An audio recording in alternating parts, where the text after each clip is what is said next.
Hello, everyone. Mr. Lipchick here, and our topic of discussion today is public health as it relates to Homeland Security. So, what is public health? Public health is the science of preventing diseases and other ailments at community, state, and national levels. Basically, people who try to keep not just the individual healthy, but the entire society healthy. Public health falls under Homeland Security because illness and disease have great potential for harm on a national scale. Public health has always been a great concern to governments. And from the dawn of mankind until the early 20th century, one disease killed 1 out of every 7 people that ever lived. What was that disease? It was tuberculosis. You don't hear much about it today. About 100 years ago, it was a grave concern. Tuberculosis infected the lungs and caused them to deteriorate, eventually killing the patient. Although some people would live for many years with tuberculosis. Governments tried numerous public health efforts to eradicate it, however, most failed. And it took the advance of scientific thinking in the late 19th and early 20th centuries to cure it. Basically, it took the discovery of germs and how to control people's contact with it and how to control, how to eradicate the disease itself. In the year of 1919, a massive epidemic known as the Spanish flu swept the world, killing millions of people. It killed more men and women than the First World War. My Aunt Helen, who you see to the right, was 5 years old, and she contracted it, and the doctors said that she would die. She lived, but her twin brother did not. And the flu in different forms still kills about 10,000 people in the U.S. every year. So the flu is nothing to laugh at. Getting a flu vaccine and taking precautions to avoid the flu are very important to public health efforts. That's why they give them away for free at any pharmacy that you go to. Epidemics do not only damage the quality of our lives, but can disable an entire country. Therefore, controlling diseases and other incidents that affect public health is a key concern of the Department of Homeland Security. Medical surveillance is the detection of unusual disease symptoms and communicating them to the Center for Disease Control and Prevention, or the CDC. Unusual patterns or anomalies indicate the possible early stages of a disease outbreak. So people working in a hospital, if they see a recurrence of some unusual symptoms, they will contact the CDC and they will try to nail down what this thing is so that it doesn't get out of control. Some disease outbreaks occur naturally due to the virus remaining dormant in some people and being spread later on. Some diseases are spread through food, insects, fluids, and other vectors unintentionally. The way a disease is spread is referred to as a disease vector. Viruses and bacteria can, however, be weaponized and spread to a target population. Biological attacks. Biological terror attacks are usually covert, that is, they are not visible. And this is because the disease has to be dispersed and given time to infect a population. And that is that's the critical stage, somewhere in that time period, where the government needs to detect the disease so they can take steps to prevent it from spreading.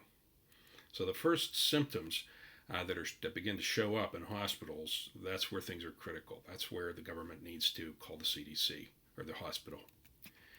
Only a short time exists between the time the first cases are identified and a second wave of victims appears. Public health agencies and hospitals must be prepared to make coordinated efforts to treat and contain the disease.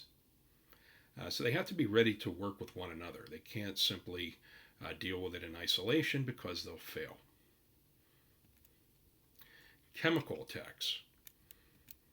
During the First World War, The German army was the first government to use chemical attacks against the Allies.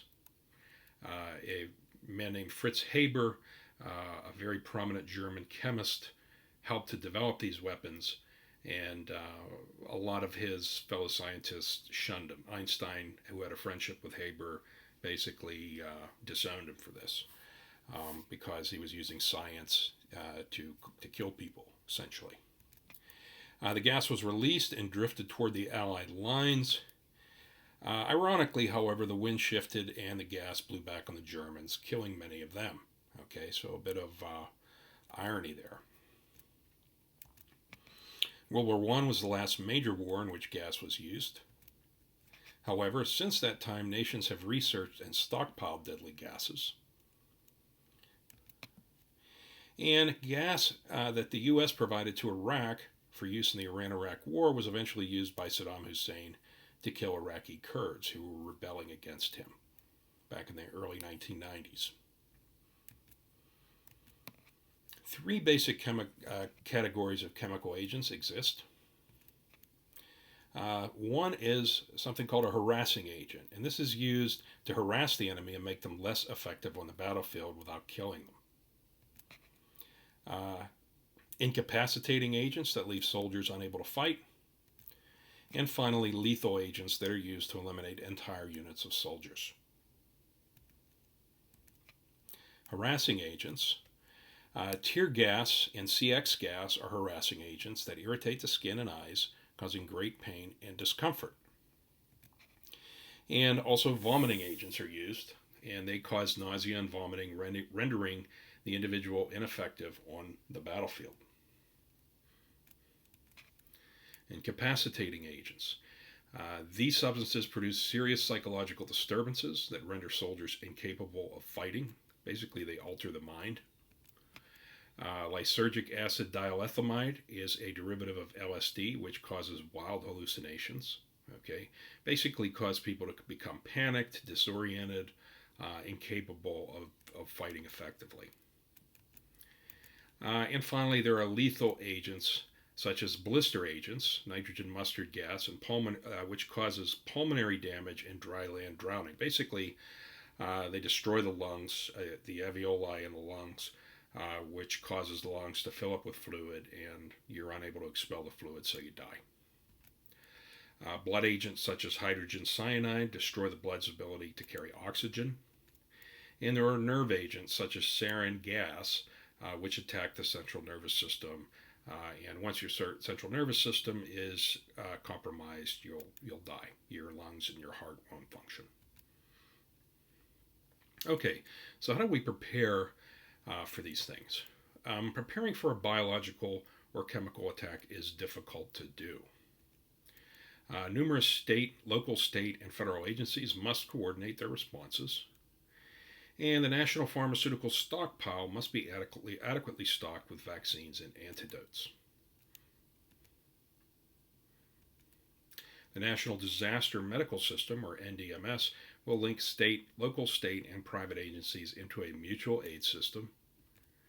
And communication is also key, and agencies must be available to one another and to provide key diagnostic information about disease outbreaks as they become available. And they also have to be willing to render assistance and to offer their unique capabilities to neighboring communities and institutions. Okay, that concludes our discussion on public health as it relates to Homeland Security. Thank you for your time. I look forward to seeing you in the live lesson. Have a great day.